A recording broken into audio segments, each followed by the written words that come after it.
بسم اللہ الرحمن الرحیم۔ مرتے وقت انسان سب بھول جاتا ہے، لیکن ایسی دو ہستیاں جسے انسان مرتے وقت ہرگز نہیں بھولتا۔ جاننے کے لیے ویڈیو کو مکمل ضرور دیکھیے گا۔ عام طور پر تصور کیا جاتا ہے کہ زندگی کے آخری لمحات میں ایک جنگ سی چل رہی ہوتی ہے۔ انتقال کرنے والے شخص کا چہرہ دیکھ کر یوں لگتا ہے جیسے وہ سو رہا ہو۔ چہرے پر بہت عام تاثرات ہوتے ہیں۔ ایسا لگتا ہے کہ موت کا عمل آخری سانس لینے سے ایک ہفتہ قبل شروع ہو جاتا ہے۔ اس دوران صحت متاثر ہونے لگتی ہے، جسم کمزور پڑنے لگتا ہے، چلنے میں دشواری پیش آنے لگتی ہے اور غنودگی طاری رہتی ہے۔ آخری لمحات میں کھانا پینا مشکل ہونے لگتا ہے، اور اگر کسی شخص میں طاقت نہیں کہ خدا کے حکم کے بغیر مر جائے، اس نے موت کا وقت مقرر کر کے رکھا ہے، اور جو شخص دنیا میں اپنے اعمال کا بدلہ چاہے اس کو ہم یہی بدلہ دے دیں گے، اور جو آخرت میں طالب ثواب ہو اس کو وہاں اجر عطا کریں گے، اور ہم شکر گزاروں کو عن قریب بہت اچھا صلہ دیں گے۔ سورہ العمران۔ مرتے وقت انسان کے دل و دماغ سے ہر چیز نکل جاتی ہے، سب کچھ بھول جاتا ہے، اپنا مال و دولت، محل، عزیز و اقارب، رشتہ دار، سب کچھ بھول جاتا ہے۔ مگر مرتے وقت انسان دو لوگوں کو بہت زیادہ یاد کرتا ہے۔ دو لوگ ہرگز نہیں بھولتا، ان کو سامنے بٹھا کر چیخنے کی کوشش کرتا ہے، ان کے غم میں رونے کی کوشش کرتا ہے، مگر رو نہیں پاتا۔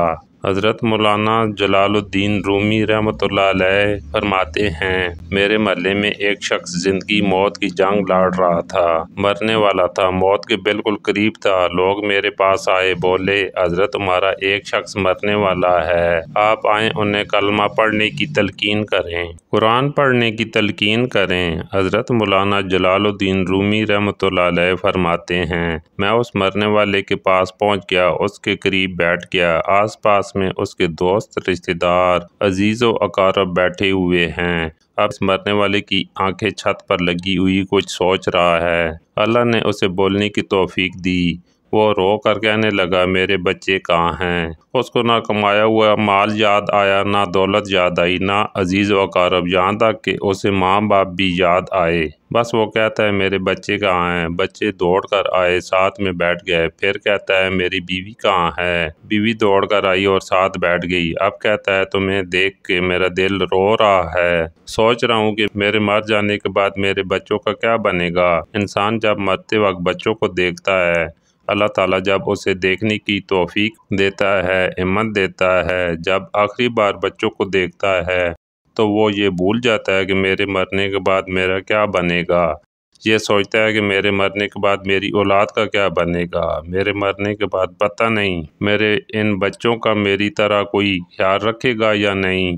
اس کی آنکھیں رو رہی ہیں۔ بیوی کو نصیحت کرنے لگا، میں تو دنیا چھوڑ کے جا رہا ہوں، مجھ پہ ایک احسان کیجیے گا، میرے ان بچوں کو قرآن مجید کی تعلیم لازمی دیجیے گا۔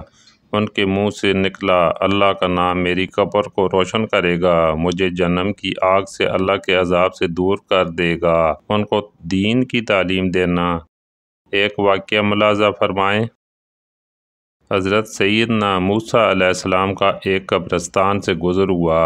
آپ علیہ السلام نے دیکھا قبرستان کی ایک قبر کے اندر مردے کو دردناک عذاب دیا جا رہا ہے، مردہ عذاب میں مبتلا ہے، اس کی قبر جہنم کے گڑھوں میں سے ایک گڑھا بنی ہوئی ہے، مردہ عذاب میں مبتلا ہے، چیخ و پکار کر رہا ہے۔ حضرت سیدنا موسیٰ علیہ السلام آگے چلے گئے۔ کام کرنے کے بعد واپسی جب اسی راستے سے گزر ہوا، آپ نے دیکھا وہی جہنم میں جلنے والا شخص جس کی قبر میں عذاب دیا جا رہا تھا، اب وہ جنت میں ٹہر رہا ہے، اس کی قبر جنت کا باغ بنی ہوئی ہے۔ آپ علیہ السلام نے دونوں ہاتھ اٹھائے، عرض کی، میرے مالک، تھوڑی دیر پہلے میں یہاں سے گزرا تھا، یہی قبر جہنم کے گڑھوں میں سے گڑھا بنی ہوئی تھی، تھوڑی دیر کے بعد یہ جنت کے باغوں میں سے ایک باغ کیسے بن گئی؟ اللہ نے فرمایا، موسیٰ، یہ شخص جب مرا تھا، مرنے سے پہلے اپنی بیوی کو حاملہ چھوڑ کے مرا تھا۔ بیوی کا ایک بیٹا پیدا ہوا، بچہ آج چھوٹا، کل بڑا، تھوڑا سا بڑا ہوا تو اس کی بیوی نے بچے کو مسجد میں بھیجا۔ مولم صاحب نے اس کے بچے کو بسم اللہ الرحمن الرحیم پڑھائی۔ جب اس کے بچے نے بسم اللہ پڑھی تو موسیٰ، مجھے حیا آئی، کہ اس کا بچہ میرا نام لے اور میں اپنا نام لینے والے بچے کے باپ کو جہنم میں ڈالوں، یہ میری رحمت گوارا نہیں کرتی۔ اس لیے ہمیں چاہیے کہ اپنے بچوں کو قرآن مجید کی تعلیم دیں۔